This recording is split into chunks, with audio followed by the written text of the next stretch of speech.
का आशीर्वाद मिलेगा। और जो भी मैंडेट आया है जनता का, मैंने पहले ही कहा जनता माई बाप है। लोकतंत्र में जो भी फैसला आएगा उसको हम विथ ह्यूमिलिटी स्वीकार करेंगे और नई सरकार जो बनेगी उसको हमारी शुभकामनाएं हैं। अच्छे काम करके दिखाएं, ये हमारी भावना रहेगी उनके साथ में, पूरा सहयोग रहेगा उनके साथ में। को हर घर तक नहीं पहुंचा पाए, मैसेज नहीं दे पाए। ये लगता है कि जो स्कीमें शानदार थी हमारी, कानून हमने ऐतिहासिक बनाए, पूरे देश में चर्चा उसकी है। स्कीमें ऐसी बनाई जो पूरे देश में चर्चा हो रही है। पहली बार राजस्थान की चर्चा हिंदुस्तान के हर राज्य में होती है और गारंटी हमने दी वो शानदार थी। उसके बावजूद भी जो नतीजे आए हैं वो चौंकाने वाले। क्या मानते हैं ऐसे नतीजे? परंतु क्योंकि छत्तीसगढ़ में भी जो उम्मीद थी उसके विपरीत नतीजे आए हैं, मध्य प्रदेश में उल्टे नतीजे आए हैं। इसलिए जब 3 राज्यों में ऐसे परिणाम आए हैं तो मैं समझता हूं कि ये एक सोच का विषय, एग्जामिन करने का विषय है कि क्या कारण रहे होंगे। थोड़ा इतना अभी तो आज तो नतीजे आ रहे हैं, अभी तक तो थोड़ा रुकिएगा, धैर्य रखिएगा, इसके परिणाम पता करेंगे क्या कारण रहे होंगे।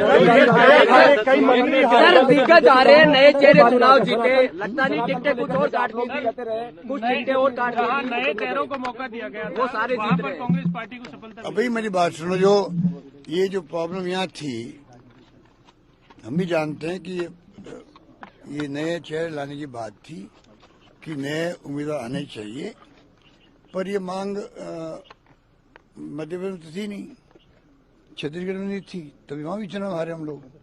तो ये कहना कि भाई नए चेहरा तो जीत जाते, वो गलत बात है। नंबर 2, नए चेहरे को हम सब लाइक करते हैं, पर जो सर्वे आए थे, जो भी आए थे, उसमें अगर किसी के खिलाफ में एंटी इनकम्बेंसी थी तो नो ऑप्शन, इस प्रकार हालात बन गए थे। इसलिए वो भी जो फैसले हम करना चाहते थे वो नहीं हो पाए। गहलोत सर इधर भी ले लीजिए, लेकिन जो एमएलए के खिलाफ एंटी इनकम्बेंसी मानते हैं आप, आपने एक बार दिखाया था। भाई मैंने कहा ना आपको, ये प्रॉब्लम मध्य प्रदेश में थोड़ी थी, ना एमपी में थी ना छत्तीसगढ़ में थी, चुनाव भी हमारे हैं।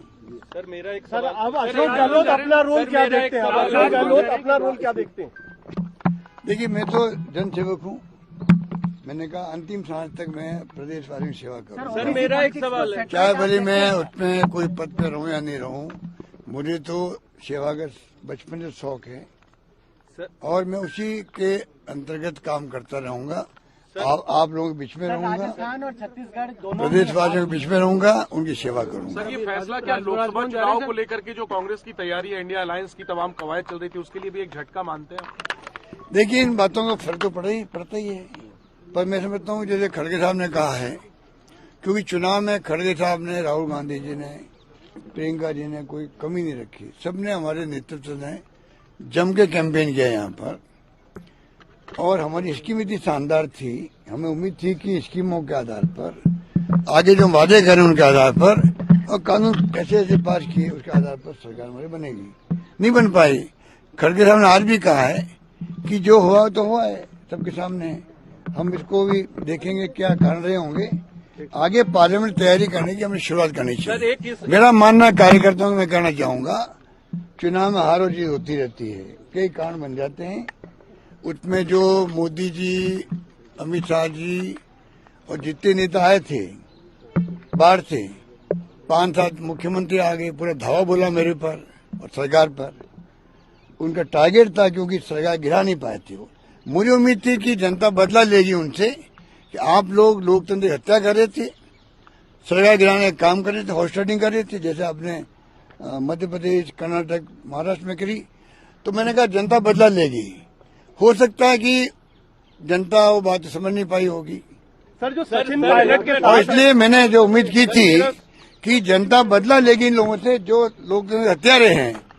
उल्टा हो गया, जो भाषा बोल के वो गए हैं वो भड़काने वाली भाषा थी, तनाव पैदा करने वाली भाषा थी, दंगे करवाने वाली भाषा थी। बार बार कन्हैयालाल का नाम लेना, बार बार जो 370 और 3 तलाक की बात करना, मतलब उनके कोई मुद्दा था ही नहीं।